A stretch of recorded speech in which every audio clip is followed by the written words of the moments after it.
Entirely correct. I thought we were having a chat about this somewhere. No, let's talk about it here. That's a request. See you later. What are you doing? Are you trying to wheel me away? This thing's got brakes in it. You can't just roll me off. You're trying to sabotage this. I won't stand for it. I'm alive. I won't stand for it.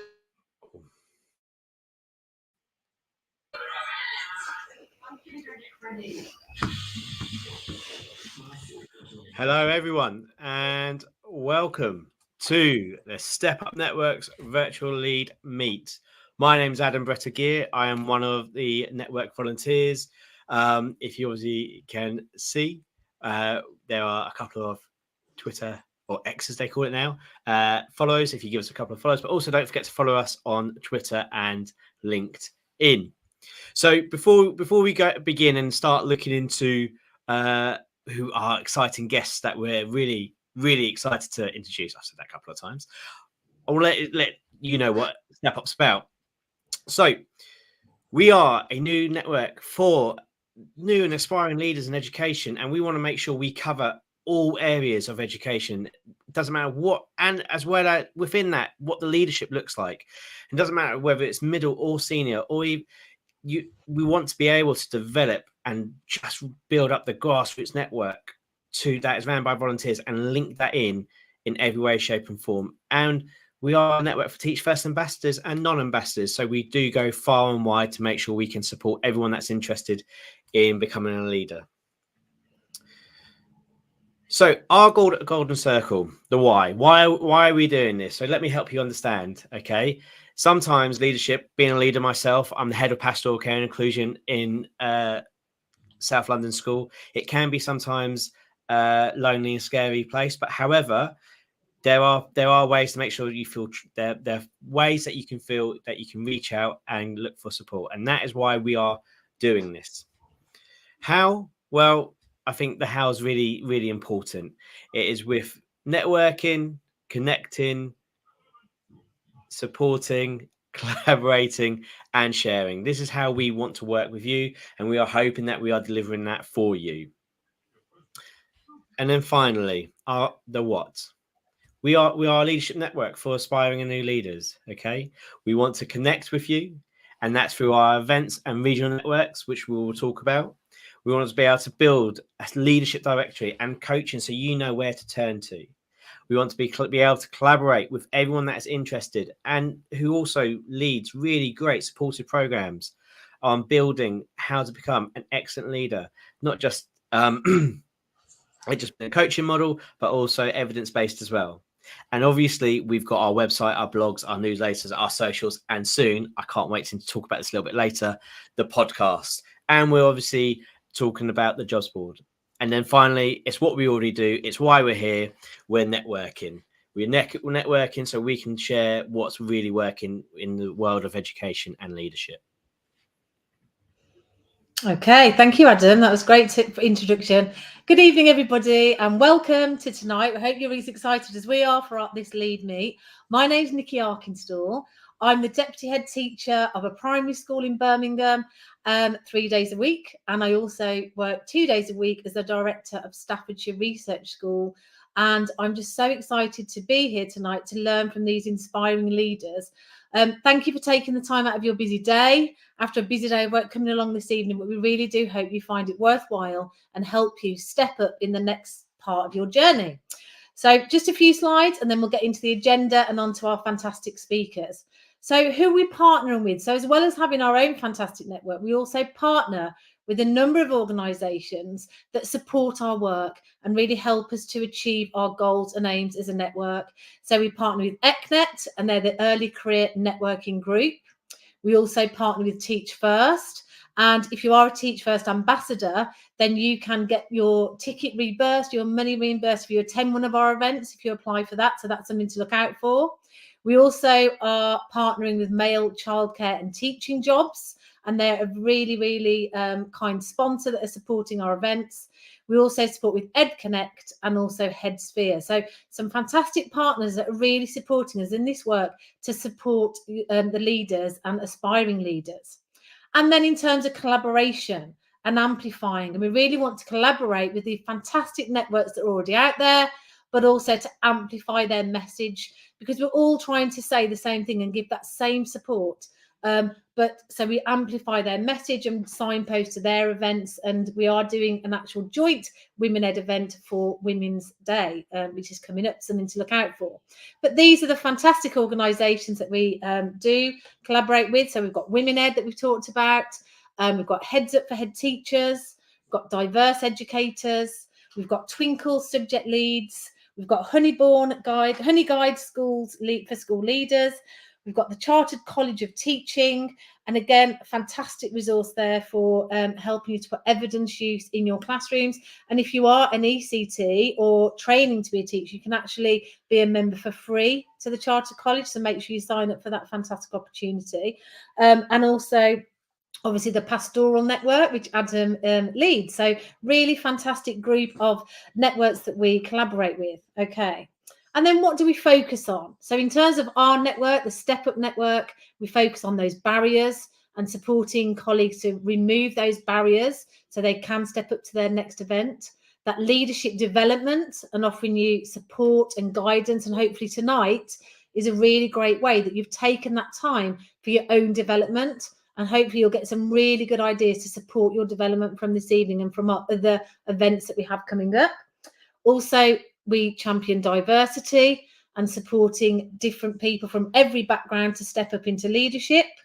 Also, we look at leadership journeys. And we're very aware it's not this linear from A to B. It's going to be very different pathways, like my own. You know, I'm a deputy head in a school, but also work for a research school, and looking at those flexible options of where you can get different opportunities, and also that well-being, which is vitally important. If you're not looking after your own well-being, then you're not going to be able to thrive and support your colleagues in your leadership role. So those are our focuses. Okay. But here we go, on to tonight. So tonight, we're very excited for our virtual lead meet. Here is the agenda for tonight with our fantastic speakers. So each speaker has been tasked with giving us a 5-minute a speech, and they've all chosen their own topic that they would like to speak about. And hopefully you find each one of them inspirational and give you those top tips. So we've got Claire Neaves, we've got Brooke, Utha, Ed, Elaine and Charlotte are all going to have their 5-minute sections. And then we are going to move on to a Q&A panel. So if you do have any burning questions as the speakers are speaking, please do put those into the chat. We've got our own, me and Adam have got our own questions ready to go. But please, if there's any questions you want to ask any of our speakers in the Q&A, please post them in the chat and me and Adam will pose those to our speakers. But I'm very, very grateful to be able to introduce our first speaker, who is Claire, and it is the lovely Claire Neaves. So welcome, Claire. Thank you so much for joining us this evening. Hi. And I'm just going to do a short introduction and then I will give you your time. So thank you so much, Claire. So Claire is the Deputy Director of Education for a trust in the southwest of England, and she leads on diversity, equity and inclusion. Really fantastic position there and really important role. Claire is also a trustee for the Paternity Teacher Project, and also co-founder of the Bristol Queer Teachers. How do you find the time for all of that, Claire? I do not know, but amazing job you're doing. But I'm going to now leave you to it, and good luck, and thank you so much for your time this evening. Thank you. Thanks, Nikki.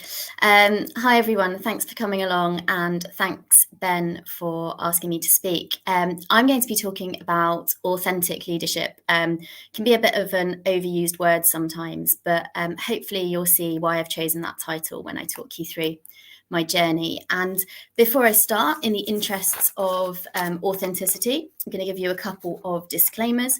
I've got lots of notes, and I've got my timer because I've got ADHD. So if I don't stick to my notes, if I don't have my timer, then I'm liable just to ramble about things unrelated to what I'm supposed to be talking about for quite a while. So I'm going to use those. And hopefully that makes those of you who also need similar prompts when you're speaking to feel a little bit less nervous about doing so.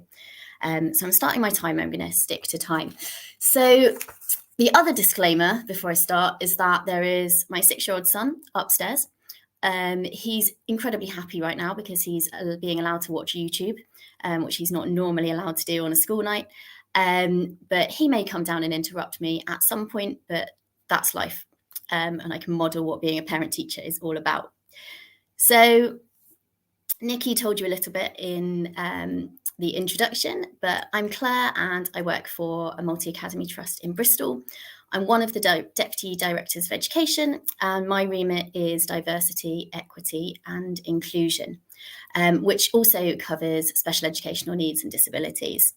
I work across 9 schools, primary, secondary and special, supporting SENCOs and senior leadership teams with their work.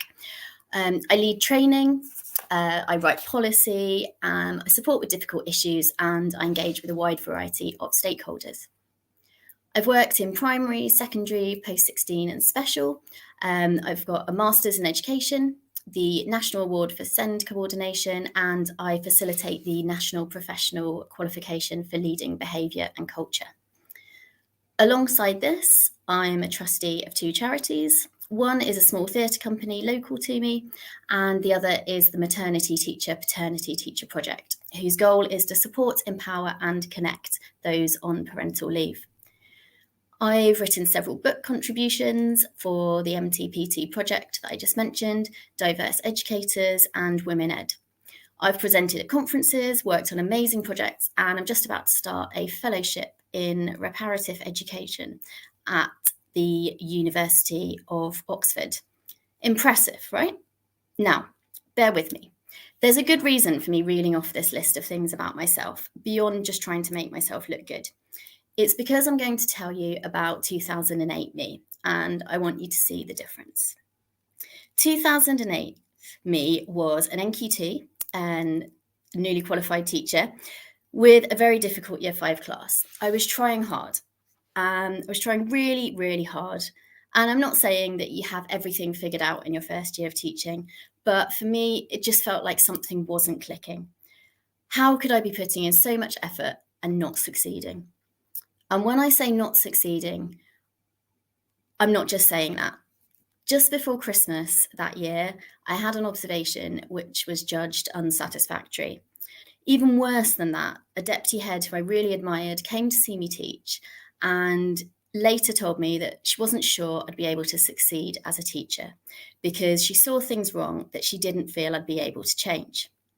Obviously, things have changed since then. It hasn't been a totally smooth upward slope. I've cried at work many times. I've missed out on internal promotions given to colleagues with less experience than me. And more than once, I've not got a job that I thought was perfect for me. But here I am. And not only am I successful, I'm also really happy. And I put that down to starting to do things my way. 2008 me was failing by trying to be exactly like my mentor in the next classroom. She was great, but she wasn't like me, and I couldn't succeed by being like her and doing things her way. Being authentic's been the key to getting where I am, so I want to pass on a few pieces of advice. The first thing is focus on what you love. So I worked out early on that I loved working in SEND, and I didn't stop doing all of my other work, but I really prioritised that. I let people know that was my interest and what I wanted to do. Over time, I was given more responsibility in that area, and I made a good impression. So much so that I ended up working closely with the deputy head I mentioned earlier, and she claims she doesn't remember that comment. Secondly, being vulnerable gives you credibility. I spent a long time separating work and my personal life, and over time it just got harder to do that. It wasn't that the two mixed, but when working on certain equalities issues, it felt bizarre to be acting like a concerned outsider or an interested ally. Once I shared the real me with my colleagues, it allowed me to lead authentically. It's harder for people to ignore requests for more LGBTQ+ inclusive parental leave policies when you're telling them it affects your family. And I've been able to improve awareness of reasonable adjustments for neurodivergent staff by advocating for my own needs. And finally, create your own networks. Most of the opportunities I mentioned at the start came about through people I've met at conferences, events, and through networks I'm a part of.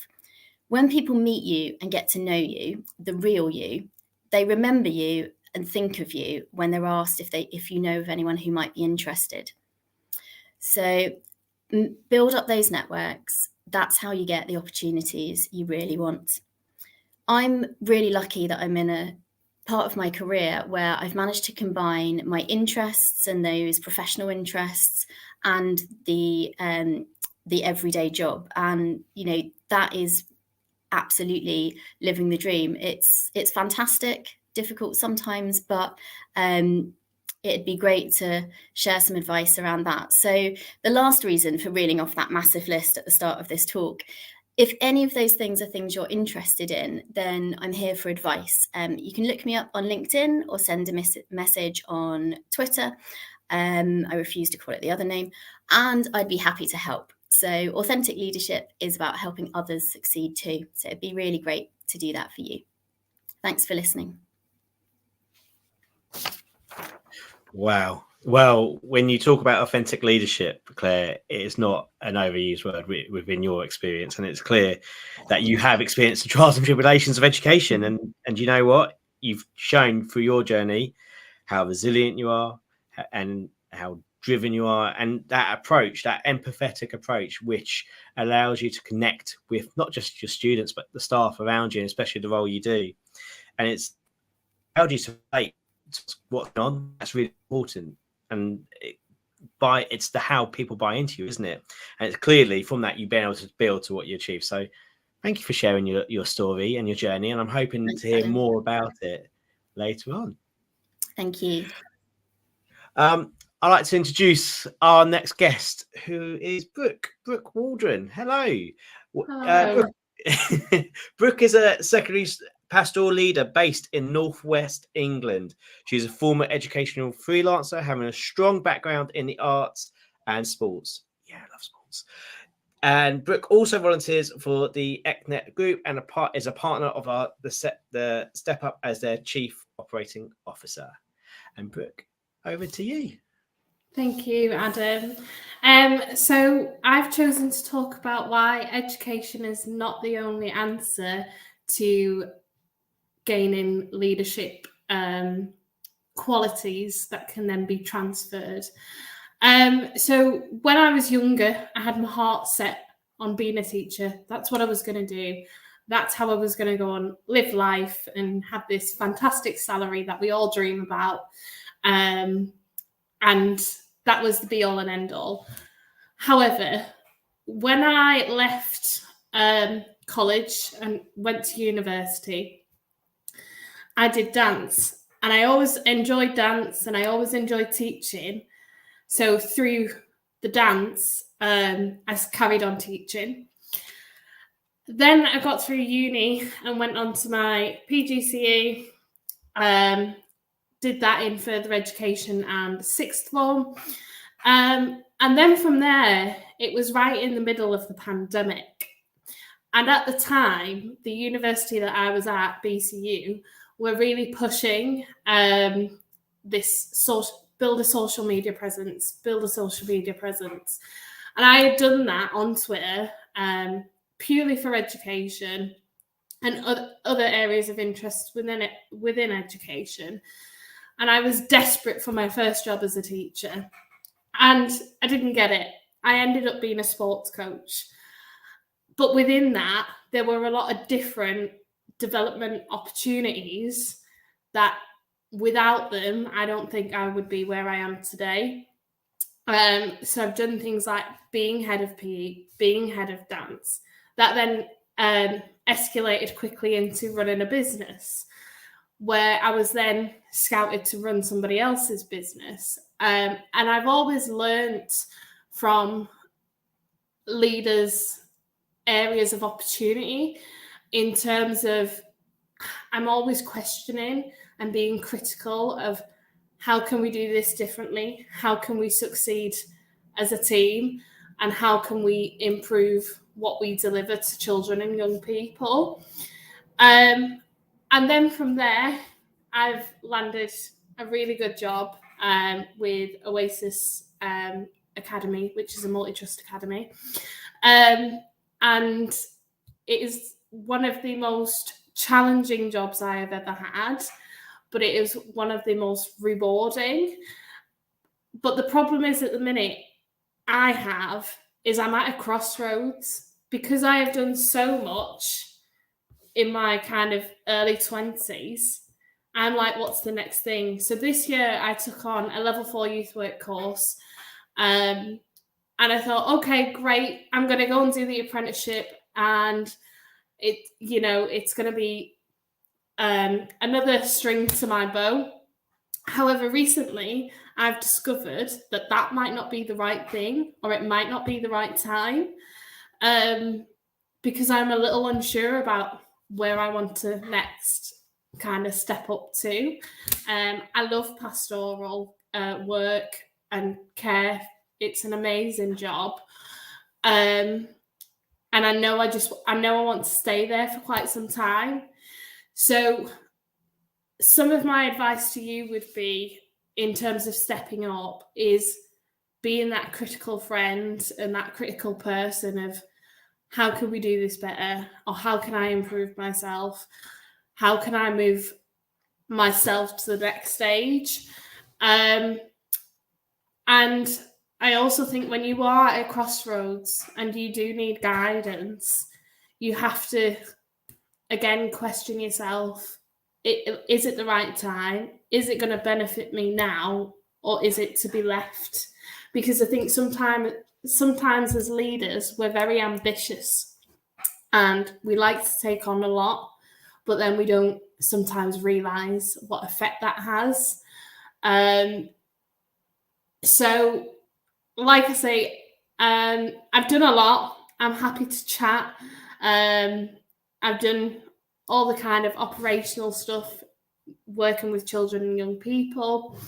And I've moved into this pastoral role. And currently, like I say, I'm at a bit of a crossroads, but I know I want to stay in pastoral. It's just about where I go next and looking at myself and thinking, okay, what's next? And using the guidance that I have around me from my line manager and team and network. Thank you. That's brilliant. Thank you, Brooke. It was really great to hear your journey and story. And like you say, not everyone's journey go from A to B. And you had that dream of being a teacher and then became a coach, but the skills and development you got from that have supported you to, go have all that fantastic opportunity. And I think the crossroads you're at now is really key. And I think a lot of us find ourselves, don't we, at the crossroads a lot of the time thinking, should I go this way? Should I go that way? So really taking stock, really. And I think those key bits you said about thinking, is this the right thing for me? And is this the right time for me? And so, and then realizing actually that might be where I need to go there. But at the moment, that's just, I need to pause that for a moment and wait and see if this is the right way. But, and hopefully, as the Step Up Network, we're here to help people on that crossroad of where to go. So I think your journey is inspirational because it really is probably reflecting what everybody is thinking at the moment, and how can we navigate that journey. So thank you so much, and thank you for your time this evening. That's brilliant. And we're now going to pass on to our next speaker. I'm very pleased to introduce Utha, and she's a secondary associate assistant principal based in London, and she focuses very much on raising standards in her school. She's an MFL teacher by trade, and she volunteers as a co-head teacher for a weekend language school. So languages are absolutely her passion and her drive. She's also one of our wonderful volunteers for the Step Up Network, and I've had the pleasure of having the strategy days with her and spending some quality time with her as well. And she leads for our organisation for the Step Up on collaborations, diversity and inclusion, and I can't wait to hear her speak this evening. So again, thank you so much for taking the time for coming this evening. Thank you. I'll pass on to you now. Thank you, Nikki, for that introduction. So hello everybody, I'm Utha, and like Nikki said, I'm an associate assistant principal Monday to Friday, and on Saturday I work in a supplementary school as a co-ed teacher. So this evening I would like to talk about how we can shape our students to become the leaders that they can be in their community when they leave school. So for me, it's a given really that when students come to school, and what their family expect and what they expect and what teachers expect is for them to achieve good grades, of course. And again, there's no doubt about that. This is what we do daily for our students.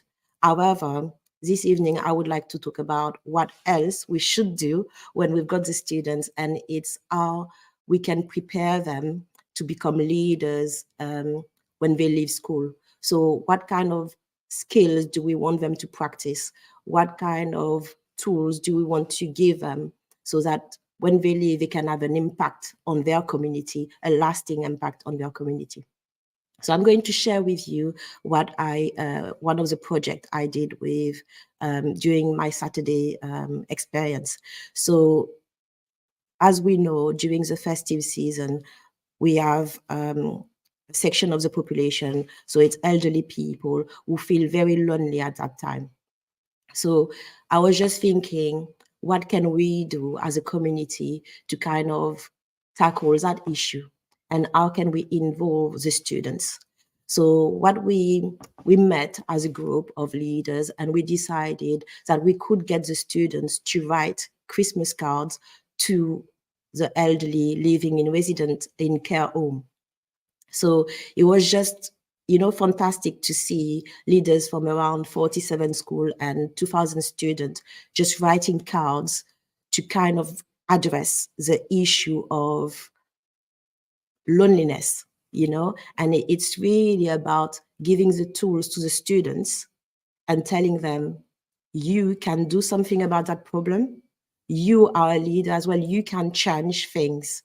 And being an adult working in a school, we want to be in a position where we are going to make the world a better place.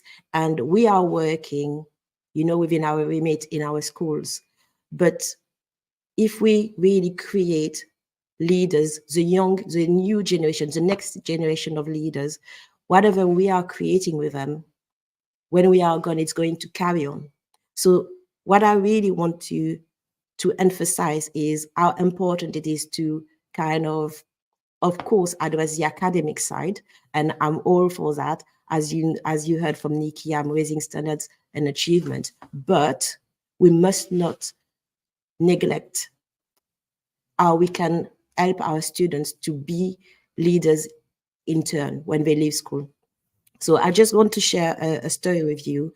And it's one of my former students, because I actually live where I work by choice. It's not even something that it happened. I really want to work in the communities that I serve, to live in the communities that I serve. And I met one of my students, a former student, and he was actually leading a youth group. And I said, okay, what are you doing here? It's really, I just want to hear, tell me about it. And he was telling me, and it was so, I cannot really put a word on it, but it was really, I would say, heartwarming to hear him say that he was helping his community because he remembered all the opportunities that we gave him when he was in school with us. And he was telling me about, all the activities, fundraising activities that we did to help people who had less than he had. And he was telling me how we had impacted his life. And he was just thinking, I need to be able to impact over young people's life as well. So it's just, for me, very important that we don't focus. Let's focus on academic, of course, but let's create opportunities to give the students the tools and the skills to be able to be the change that we want to see in the world. And for me, it cannot really, it's part of our mission as educators to do that as well. So once more, let's focus on academic, of course, but let's not forget that we have that mission, that role, that responsibility to lay the groundwork really for the students that we are teaching now to be leaders in the future. Another story quickly, I've got a few students who actually put themselves forward to be part of the youth parliament. And I'm just so impressed with them because we know this is where change is going to happen. And I was so impressed with them for putting themselves forward, campaigning to collect voices. And it was just, very for them, it was really empowering, I think, that young people their age see that. And I'm really looking forward to what they're going to do in their community now and in the future. So if you want to chat about what you can do in your school, please drop me a message. I'm on LinkedIn and I'm also on X, formerly Twitter.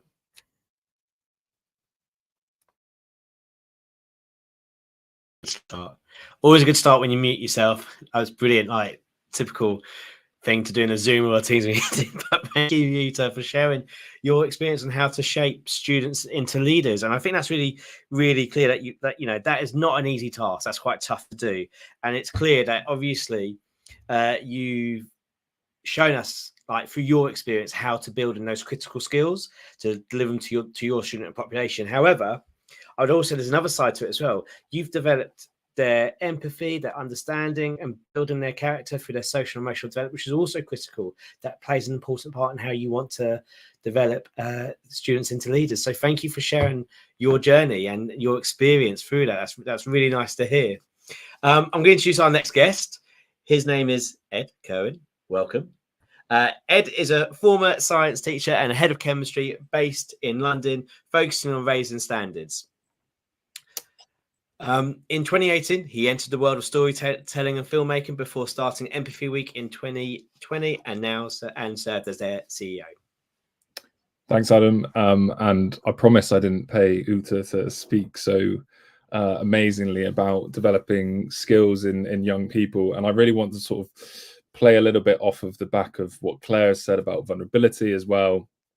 My background, I'll be quick because I know time's ticking and I love to talk like most teachers, but my background is that I was teaching in North London, like most sort of inner city sort of schools, lots of different backgrounds, cultures, and I realized that I was in a very heavily academic subject, but actually without empathy, and I didn't call it empathy at the time, but without trying to understand students and try and build those really strong relationships, learning wasn't going to happen anyway in the first place. And so I guess really tonight I want to talk about just like that key important element of education and what we can be doing as leaders for ourselves, as well as for our students, as well as for our colleagues and other teachers and educators, whether you're in or out the classroom, is leading by example, role modeling in a world which seems to be lacking quite a lot of empathy at the moment.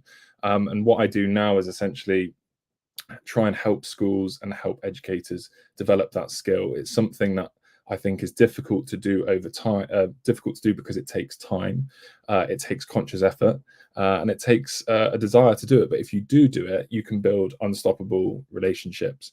Really, when we're talking about those skills, Utha was talking about like creating great leaders. And the reason we focus on empathy is because we've identified that without empathy, you don't have the best leadership. So if you think about leadership, communication, resilience, innovation, the ability to problem solve, all of these skills rely on a foundation of empathy at the heart of it.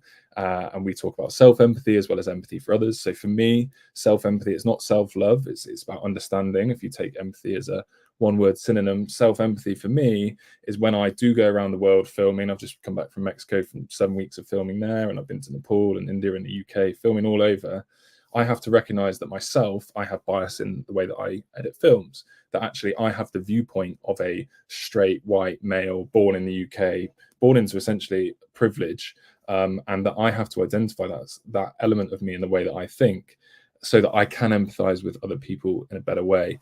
And people always say to me, oh, how do you develop this skill of empathy? How do you keep the ball rolling? How do you do it? And ultimately, it comes down to increasing the amount and the diversity of experiences that we have.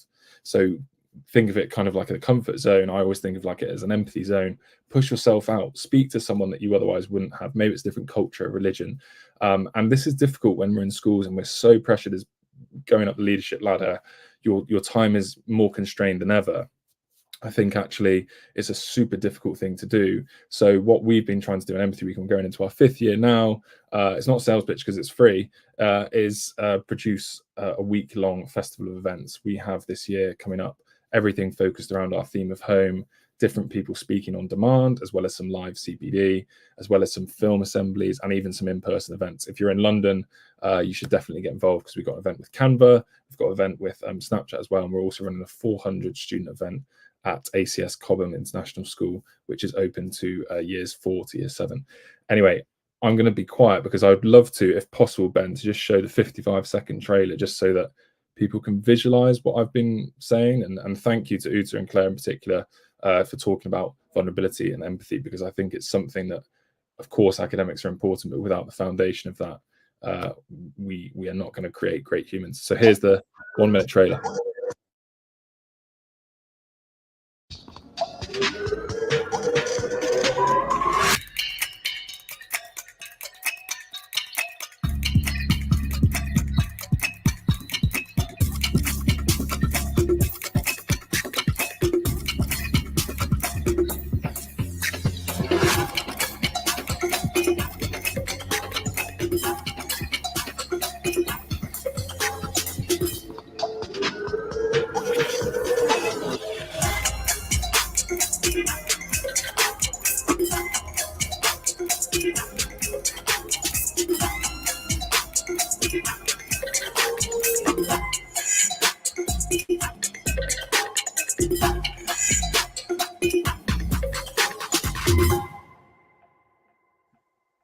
There we go. So thank you very much for listening. Hope you can develop empathy this year, and would love to connect with anyone that is also wants to talk about my journey after teaching and staying in education, as well as Empathy Week coming up. But yeah, hope you can join in.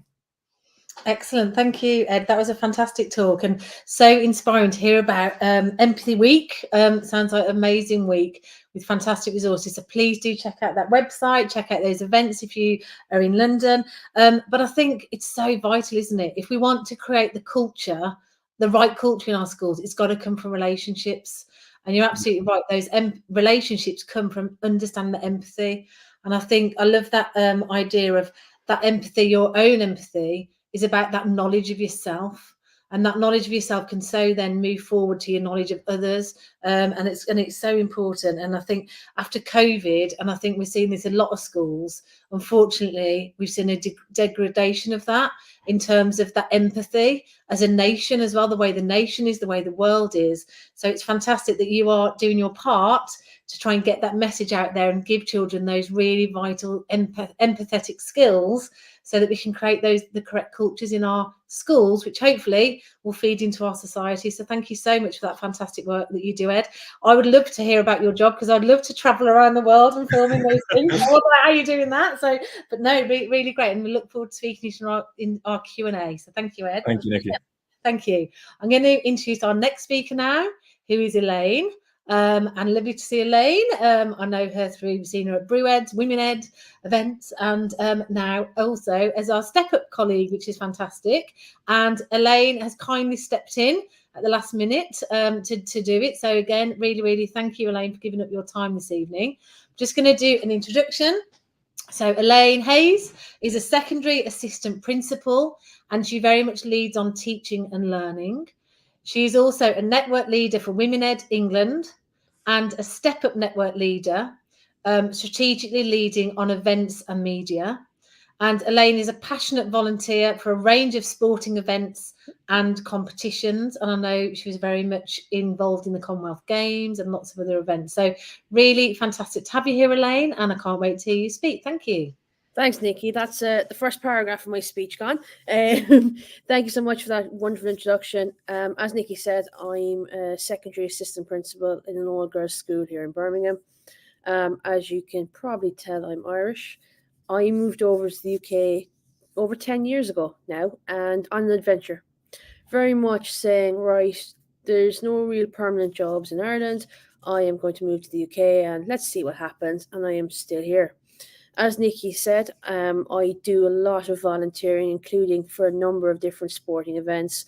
And tonight, what I want to share is the whole idea of the Japanese idea of ikigai. So the Japanese idea of ikigai, for anybody who has never heard of this phrase, is the whole idea about this concept for your reason for being. Why do you get up in the morning? Get up out of bed in the morning? What is your purpose? What is it that you want to do? And it's also then about exploring this and seeing how can we inspire that in others. So obviously, as we move through our lives, and you look at our students, they would have a different purpose in their life compared to what we would have it as adults, compared to what we say our ECTs would have in our schools, our middle leaders, our senior leaders. It always changes. However, there is some evidence in terms of how effective it is. There's an island in Japan, it's Okinawa. Apologies if the pronunciation is completely wrong. It's Okinawa. And it has the largest number of centurions, so the most number of people over the age of 100. And the whole idea is that actually this purpose and sense of being is what helps people to essentially stay alive, because they have something to do. They have that reason why they get up out of bed in the morning. So for example, like with the elders there, their grandparents, they're minding their grandchildren, their great-grandchildren. And essentially knowing that purpose can help add years to your life, and also makes you just happier. So for me, when I came over, I wanted to find a school. I came over on an adventure, very much open to seeing what was out there, learning a brand new system, had its bumps, had its major bumps, but overcame them.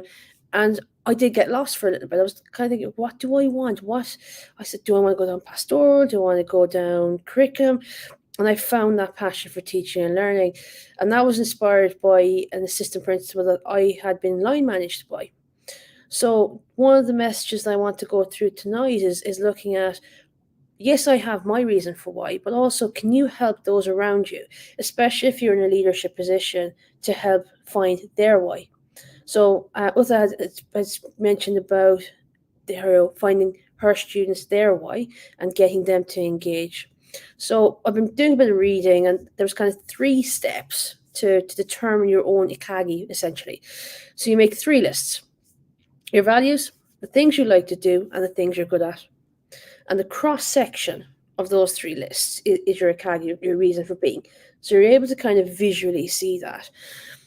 You then need to find an outlet for this. And I think a number of speakers have mentioned about the power of networking, the power of pushing beyond boundaries, the power of doing things different and experiencing different things. So it's not always about jumping into a new leadership role. Now, I'm fortunate in the fact I'm now in my 2nd city. So obviously I started in London at the start of my career, and I'm now in Birmingham. And I obviously, for me, when people were saying, oh my God, you're moving cities, I've moved countries. It's not a difficult thing. But I have found my why. And as Nikki had mentioned in the intro, I found why I want to be in education in terms of teaching and learning. That is my passion. During COVID times, I was able to find that purpose when I took a massive leadership role. I was a middle leader at the time, but I had the expertise with IT and tech, took that initiative and had that purpose.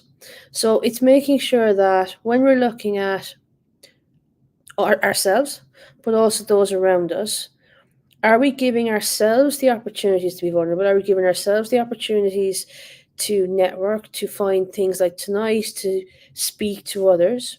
How are we empowering those around us?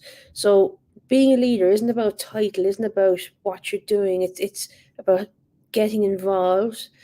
And sometimes it's making sure that you take some time to reflect on what is it for you that makes you the best that you can be. Making sure that then if you're the best you can be, then you're inspiring others around you to be the best that they can be. So ikagi, that whole idea, that reason for being, it's something that I hope that people go in, have a read of. There's a couple of different books that I've looked at. If you want to connect with me on social media, more than happy to chat. Thank you, Elaine. Thank you for sharing with us. Ikagi, that's really interesting, because it does look at the hows, the whys, and the whats, and it's clear that you are clearly informed about what it takes, not just making a great leader, but ensuring you achieve those high expectations, but with passion as well. And that's really important about being a leader. So I'm going to introduce our next guest. Thank you, Elaine. I'm going to introduce Charlotte. Charlotte Coppenhall is a private teacher who now works as an educational freelancer, supporting many projects, organisations and individuals in a number of different ways. Charlotte has been a keen supporter of Step Up since our launch in 2023. Charlotte, over to you. Hello, thank you very much. So I've got a short presentation just to go through, which I've titled Good Enough to Lead. So thank you for that lovely introduction. I'm Charlotte, a former primary and secondary head teacher with a vast background in school leadership, who now really loves supporting school leaders in a variety of different capacities. I met and worked with Ben and the Step Up Network for about a year now, and share the same passion and desire to support those aspiring to leadership positions. So that is the focus of my little talk this evening. So I didn't really come across this quote that's now on the screen, "If you're good enough, you're old enough," until after my school leadership journey. But it's a quote that really resonates with me. You've probably heard of people in the education world and other industries who talk about how age can be a barrier to certain roles as you get older, but we don't often hear so much about how it can be a barrier when someone may perceive that you're too young for a role. I'm not referring to experience here, this is simply about age. And as a young leader myself, I can certainly say that the examples that we'll show over the next couple of slides here, how due to being a younger leader than some people may expect you to be, I did feel an increased need to prove myself as worthy of the role, despite undertaking the same process as others who were older than myself. Therefore, this is the quote that now sticks with me and reminds me that regardless of others' perceived ideas, it's not your age that defines you as a good or successful leader. So my next slide talks about stereotypes. So we talk to our children about stereotypes in a number of different ways and try to break those stereotypes down. So one that springs to mind is science, when you think of a stereotypical scientist, and the pupils may think of an older person, perhaps male, who might wear a white coat and some glasses. And we break down that stereotype to show that a variety of people can be scientists, and it's not based on what you look like. So if we're doing that with our children, we really should be resetting our minds as to what a school leader might look like among our colleagues. Should they always be wearing a suit? Should I, as a school leader, always be wearing high heels so you can hear me as I come along the corridor? Should I be bouncing on that bouncy castle with the children and having fun? Or should I be sitting in that big chair in my office on my own? All of these stereotypical things about what a leader looks like, is that the same as what a good leader looks like, though? So then I've got a quote. And this is a quote that I could have chosen a selection of quotes for this presentation of things that have been said to myself as a young leader, but I decided to go with one of the more recent comments that were made to me. And in fact, this wasn't someone that was in education. This was my own neighbour who was talking to me about my work. And she said, "If you don't mind me saying, you're very young to be a head teacher." And this comment came from a really genuine place of interest. However, even today, these sorts of comments can bring up those feelings of needing to justify who I am or what I do because of my age. How old does someone need to be a senior leader or head teacher? Is there a defined age bracket that means once you hit that age, then you're a good leader? These are all questions that if you're aspiring to leadership as a young leader yourself, you may be thinking. So, should aspiring young leaders be held back because of their age? And in my case, my age was mentioned before my experience. They didn't ask how long I had been teaching or how long I'd been a leader. Instead, they commented on my age or how old they thought I might be, which may not have always been correct.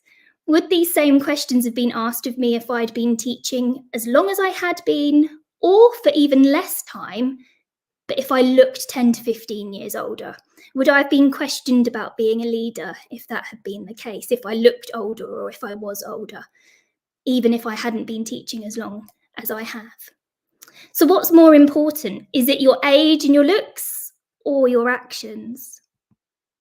So thinking about leadership and bringing this away from me and back onto you, if you're a teacher contemplating taking on a leadership role, please do not let your age become an unnecessary barrier to your success. Your age should never hold you back. If you have the passion and desire for leading change and shaping teams and the drive and get up and go to move things forward, that's the right starting place to be. These are the qualities that make the perfect foundation for someone aspiring to be a leader and to make a difference in education. So here's a few top tips. If you're aspiring to leadership positions and you're unsure if you're too young for a position, grab those opportunities with both hands. So I've talked about age here, but we do need to remember that our experience is essential. So grab those opportunities and shadow others that you're surrounded by, take on a variety of roles, and all of these things will really help you on your pathway to leadership. Number 2, you may come across resistance as part of your journey towards leadership if you are a young leader, or even if you're not. And this can come from colleagues, parents, and others. So just remember, we're all big children, and that positive praise and taking the time to listen and having a chat goes a really long way to changing someone's mindset if you come across this hurdle. And number 3, really simple, just go for it. Even the most experienced leaders still have moments of self-doubt, so don't think you can't do it, particularly not because of your age. And my final thoughts, whether you're 26 or 62, it's just a number. Who you are as a leader and the way you lead and the effectiveness of your leadership cannot be measured by your age. I can't wait to hear about your leadership journeys in the future, so don't let any of these comments discourage you. Use them as a catalyst for your motivation and determination to be the best leader you can be. Fantastic, Charlotte. Thank you so much. That was really, really inspirational talk, and absolutely right that age is just a number, and actually experience doesn't equal expert, because actually you could be doing something for a number of years, but actually not do it in a high quality way or with that passion and motivation that you can get. And I love the fact that you're addressing those stereotypes, and that we shouldn't be allowing stereotypes in other areas. So why should we allow that in leadership? Absolutely agree. Not your age that defines you. Absolutely. And also grabbing those opportunities when you can and pushing forward while you've got them is so important. There's a few comments we got on Twitter and in the chat in terms of, and I think this sings through in terms of that imposter syndrome. And I think actually some young colleagues in teaching and education, their age can give them that imposter syndrome because they worry about what the parents say, what their colleagues are going to say. But actually your speech there has really driven a baton through that and said, no, ignore the chat. You know yourself, you know what you are passionate to do, and take that and go for it and do it. And at the end of the day, there's no time like the right time. There'll never be an ideal time. It's just when you feel that that is right for you and in that position. And like you say, you go through the same process. So if you've got the skills and the knowledge that is needed and that passion, then absolutely go for it. So thank you for that inspiring, call to action for those young leaders out there that are thinking of stepping up. Don't let your age be a barrier. It is just a number. So thank you, Charlotte. That was brilliant. Okay, so we're going to bring everybody back now that we've all spoken, and we're going to do our Q&A session. So we're going to get our fantastic speakers back, and I'm going to start off by asking the first question. I'm going to start it off with Ed, if that's okay, and then if anybody else would like to come in after Ed's answer, that would be brilliant. And I was really interested in Ed's speech about empathy and how important it is to develop that within our pupils. But I just wondered, Ed, if you had any comments about how can we bring that empathy into our leadership? Because sometimes, and definitely in the past, and going back to stereotypes, people have been afraid to show empathy or show, that stereotypical view of a leader or a manager who has to be strict and hard and not show that empathy. So I just wondered what your reflections were about how we can build empathy into our leadership. Yeah, great question. I think it's so heavily linked. Like I said before, you cannot have great leadership without great empathy. And this is the thing that I battle against all the time, because we do work with corporates. So I've done work with lawyers and private healthcare, even in the BBC, we've done some training with them. And people have, I think, afraid to be vulnerable, and they're afraid to see that as weakness. And empathy is seen as a soft skill. I don't like calling it a soft skill, like calling it a human skill. It's one of the hardest things you can do, is remove your perspective and remove your immediate sort of knee-jerk actions and beliefs and everything that you believe, to then listen and understand someone else. It's one of the hardest things you can do, because we all have opinions, we all have our previous experiences. That's what makes all of us up to this point in time, is just an accumulation of all of our previous experiences. And so we have learned things, and we have our own customs and traditions, and to then speak to someone else and hear a completely other side of it is really difficult. And I think the organizations, for better or worse, are now starting to talk about empathy as like kind of, I think leadership was a big thing of like the early 2000s. Empathy is now coming through. I say for better or worse, because you're seeing Forbes write about it in the World Economic Forum, because they're realizing, funnily enough, that if you have empathetic leaders in the workplace, people stay longer, retention's higher, recruitment costs go down, productivity increases. There's an amazing organization called Catalyst that talked about women's rights in the workplace. In America, they did some research on empathetic leaders and showed that actually innovation is increased, diversity increases across organizations, acceptance and othering reduces and acceptance increases. It really is kind of like this magic power to lead better. The problem is it's difficult, and it means people's egos have to be put down and put aside. And I think we all have a bit of ego in us, and it's nice to, especially when you get given that title of leader, you think that your opinion has to be pushed through all the time, when actually I think great leadership is understanding what is going on with other people at that moment in time. Doesn't make you soft. As a leader, you still make a decision, but I think same with students. Everyone loves to be seen, heard and understood, because if you get those things right, you feel like you belong. Now, there's a difference between being seen, heard and understood and then getting your way with everything. You can make someone feel seen, heard and understood, but actually then say to them, but we're doing this because of this, and then helping them to see. So I don't know if that answers your question, but empathy is really vital for just better leadership, and people that think it's soft are usually probably the worst leaders, I would say. But to jump onto that as well, it's also being an emotional, available adult. Like something with as a pastoral leader myself, and I know some of the other pastoral leaders here, it's about being an emotional, available adult. But like I said, it's not being soft. It's being able to connect with what they're going through, and then building in the boundaries and the strategies for them to then develop into young, successful adults. So absolutely agree with you, Ed. I'm going to jump on to, I don't know if we've got any more questions coming through. No, not at the moment. I'm going to ask a question to Brooke, because Brooke, I can't sympathise with a lot of pastoral leaders at the moment. I'm going to ask you a really interesting question. I hope it's interesting for everyone. What do you feel is missing to pastoral leadership? As a pastoral leader yourself? I think two biggest things for me is capacity. There's not enough, and you can throw as many pastoral leaders in there, but even without that, if you haven't got with the day-to-day running of school as a pastoral leader, you still need that capacity beyond school hours, because I think things can arise. I think that capacity, it always comes back to capacity. And I think the other thing is being able to train others to build better relationships with young people, and knowing how to, a comment was made the other day, actually, about being equal, so treating them as equal. And someone took that as, well, we're not all equal, we're authority and the students are not. But I took it as, there's that, but then there's also treating them like human beings. And I think, I work in secondary at the moment, and I think that is the other thing that is missing in pastoral care, because we do firefight a lot. We do have to react rather than prevent in cases. So, yeah, I think those are the two main things in pastoral care. Yeah, Don't know if anybody else wants to jump on to that. I was going to ask Claire a question, if that's okay.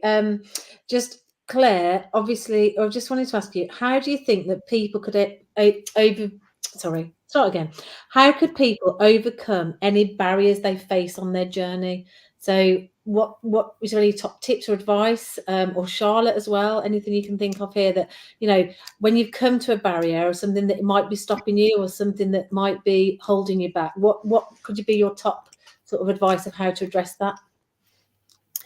I think the first thing is to understand what that barrier is, and why you're facing it. I think earlier on in my career, I spent a lot of time thinking that the barrier was me, and thinking, you know, if I'm not getting this job, it's because I'm not good enough, or, you know, if I can't keep up with the demands of this job, it's because I'm not working hard enough.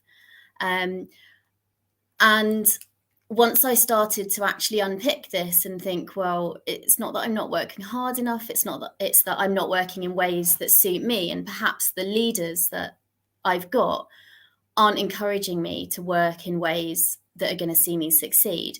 So first I'd say, understand what the barriers are, and often those go way beyond our own individual failings. And it's a bit of a pet hate of mine when people talk about barriers and they start talking about people's own confidence and ability, and when actually there are so many structural and institutional barriers that people face. You know, the gender pay gap isn't there because women aren't confident enough to ask for pay rises. It's because of structural inequality. And, you know, we could go through any minoritized group and that would be the case. You know, it's not people's own responsibility. So I think, you know, one of the things we can do, and that's why I was so happy to hear Ed openly in his talk say, I'm a straight white man, I'm British, this affects my worldview, and I have to be able to see how that impacts on other people. And I think there's not much of that around. So it was really, really nice to hear that. I think, you know, we've got to think about how we can be allies to others, you know, how we can stand up for marginalized groups. So I think, you know, those barriers, they're very much less personal barriers and they're more institutional. So we've got to work together. And that's why it's great that there are networks like this, like Diverse Educators, like Women Ed, working to get rid of some of those structural barriers. I think jumping in on Claire's point about the I'm not good enough and the structures. So obviously we're coming up to a point where a lot of people are starting to think about where they are right now in their jobs and potentially moving to somewhere else. And a lot of people, I think I read recently something, I think for moving into senior leadership, some people have anywhere between 8 and 10 interviews. And it's not just about, it's not you not being good enough. And a lot of the times people can take that very personally and can also create a barrier in their heads, in the fact that actually it might be that the person that you were against, or the person that was there, they were just maybe more suited for that particular role in terms of the structural organization of what people are looking for. So in terms of that, try not to make it that barrier, and actually go back and the importance of getting that feedback after an interview, especially if it's something that you're thinking this is a barrier. Get the feedback and see, because sometimes, especially as you move up, I've found that the reason that you're not getting the job isn't because of you. There's other reasons, but to be able to understand that's really, really important. So getting that feedback after an interview is really, really important. Absolutely. Absolutely agree. Like it's really important, and I think that kind of like I'm going to ask our last question because we'll need to finish soon. But it kind of like encompasses what being a leader is, and I get it. How do you know you want to be a leader? What is it that makes you go, oh yeah, I want to take that next step? What? Because obviously you started and you worked your way into a fantastic career that you're in now. Charlotte, that was 4. I think you cracked up a bit there, Adam. So Charlotte, sorry. How do you know? How do people know when they're ready to be a leader? How do they know? I'll be honest, I never went into education thinking I would be a head teacher, be a senior leader of any kind. I absolutely loved being in the classroom and still do love being in the classroom.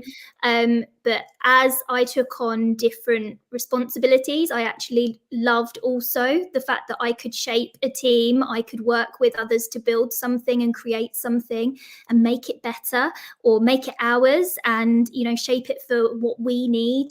And when you were talking there about barriers, for me, it's pause, it's reflect, don't see them as blockers, try not to be reactive to that. So all of that, as you go through your leadership journey, you'll learn those skills. And there are hard times. It's definitely not an easy role, it's not an easy job, but it is so rewarding. And I think as you go through different experiences and build upon those, that's how you know that actually leadership is for you. And if leadership isn't for you, that's absolutely fine too.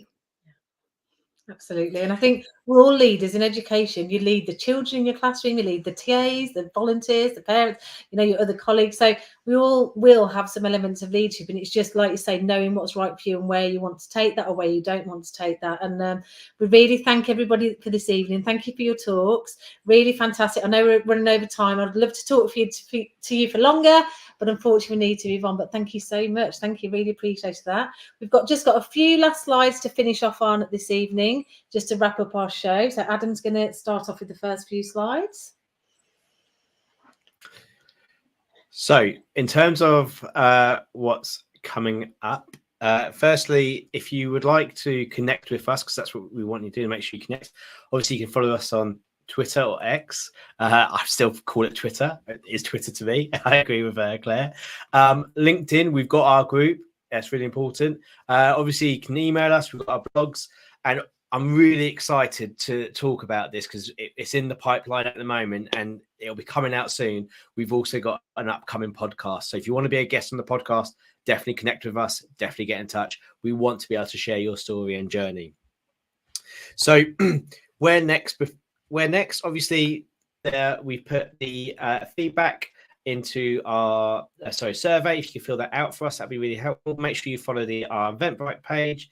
If you would like to volunteer as a speaker or network leader, just get in touch. We want to expand the network. We want to get everyone in. We want everyone showing how great being a leader within education is. It comes with it, as you've heard, it comes with its amazings, it comes with its lows, but at the end of the day, it's really, really rewarding, and that's really important. Obviously, check out our website and please reshare, amplify everything on X, Twitter, and LinkedIn. Yeah, brilliant. Unfortunately, our website is down at the moment, but I know Ben is working absolutely super hard to try and get that back up and running, and it should be back online soon. Just last couple of slides to promote some other events. If you've enjoyed this evening, then please do sign up to the events we've got coming up.